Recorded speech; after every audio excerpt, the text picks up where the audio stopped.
ہمارے ساتھ اس وقت اسٹوڈیو میں موجود ہیں پاکستان میڈیکل ایسوسیشن کے پریس اور انفارمیشن سیکرٹری وقار نیازی صاحب. ہم آپ کو ویلکم کرتے ہیں. اچھا نیازی صاحب، یہ پہلے تو ہمیں یہ پی ایم اے کا بتائیں نا کہ یہ پی ایم اے کیا ہے اور یہ کس لیے بنائی گئی، اس کا پیشنٹس کو، عوام کو کیا اس کا فائدہ ہے، کچھ اس کا بھی ہے کہ اس کا فائدہ کوئی عوام. پی ایم اے ہے پاکستان میڈیکل ایسوسیشن، جو اس کا سینٹر ہے وہ کراچی میں ہے. تو اس کا 1948 میں ڈھاکہ میں محترم قائد ملت قائد اعظم محمد علی جناح نے اس کا اناگوریشن کیا. 1948 میں؟ جی 1948 میں. اور اس کے مقاصد بڑے واضح تھے پہلے دن سے، کہ ڈاکٹروں کے حقوق اور ساتھ مریضوں کے بھی حقوق کا تحفظ، کہ ڈاکٹروں کے تو رائٹس ہیں ہی ہیں، ساتھ مریضوں کی بھی جو حقوق ہیں ان قبیل کے لیے بھی آواز اٹھانی.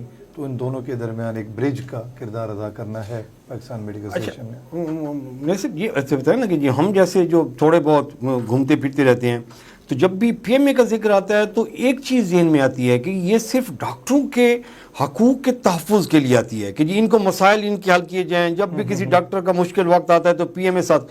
یہ مریض بیچ میں سے کہاں گھس گیا؟ مریض تو آپ یہ دیکھیں کہ خاص طور پہ ہماری پی ایم اے ملتان جو ہے، ہم نے ہمیشہ، آپ نے دیکھا ہوگا، بیڈ سٹرینتھ کی بات کی کہ میڈیسن اگر مل رہی ہیں تو بیڈ سٹرینتھ کے مطابق ملیں. اب نشتر ہے، آپ اس کی مثال لے لیں، 1100 مریضوں کے حساب سے ہمیں میڈیسن مل رہی ہیں، جبکہ مریض جو ایڈمٹ ہوتے ہیں وہ 2000 سے بھی زیادہ ہوتے ہیں. ہم نے اس کے لیے آواز اٹھائی، وہ 1100 سے نمبر بڑھ کے اب تقریباً 1700 کے حساب سے گورنمنٹ میڈیسن دے رہی ہے، لیکن ادھر مریض 3000 سے بھی کراس کر گئے ہیں.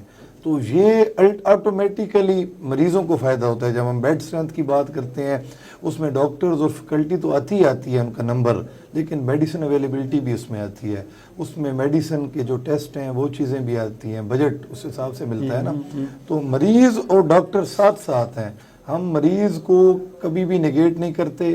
مریض ہیں تو ڈاکٹر ہیں، مریض ہیں تو عوام ہے. اس حساب سے اس طرح کی کوئی موومنٹ ہم نے پی ایم اے کی دیکھی نہیں ہے. جب بھی پی ایم اے کی موومنٹ ہوتی ہے وہ یہی ہوتی ہے کہ یا تو ینگ ڈاکٹر کی دیکھتے ہیں کہ یہ ہمارا سروس اسٹرکچر بحال کیا جائے، ہمیں یہ بینیفٹ نہیں دی جا سکتے، یہ ان پہ کسی نے آ کے ظلم کر دیا تو وہ اسٹرائک پہ چلے جائے. اس طرح کی پبلسائز نہیں ہوئی. ایم ٹی آئی موومنٹ کیا تھی بیسیکلی؟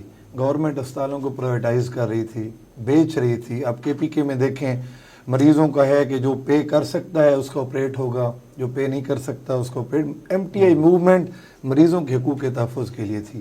اس کا ایک میڈیا نے غلط تاثر لیا کہ ڈاکٹر اپنی جاب بچانے، ایک سیکورٹی اس میں تھی، جاب سیکورٹی والا ایشو ڈاکٹرز کا بہت ضروری تھا. لیکن الٹیمیٹلی 29 دن جو ہم نے جنگ لڑی وہ مریضوں کے حقوق کے لیے لڑی، کہ ایمرجنسی میں جو نشتر میں مریض آتا ہے وہ پے نہیں کر سکتا، وہ افورڈ نہیں کر سکتا. بلوچستان سے لے کر ڈی جی خان کے کوٹ سلطان تک اور ادھر بکھر میاں والی تک جو لوگ مریض آتے ہیں وہ افورڈ نہیں کر سکتے. وہ اس لیے آتے ہیں کہ یہاں پہ فری علاج ہے، یہاں پہ فوراً علاج ہو جاتا ہے، ڈاکٹروں کی ٹیمیں ہر وقت موجود ہوتی ہیں. تو یہ ہم چاہتے تھے کہ ہسپتال پرائیویٹائز نہ ہوں، یہاں غریب مریض جو آتے ہیں ان کو علاج فری ملتا رہے. وہ الٹیمیٹلی اور سب سے پہلے مریضوں کے حقوق کی جنگ تھی. دوسرے نمبر پہ جاب سیکورٹی تھی جو ڈاکٹرز کی تھی.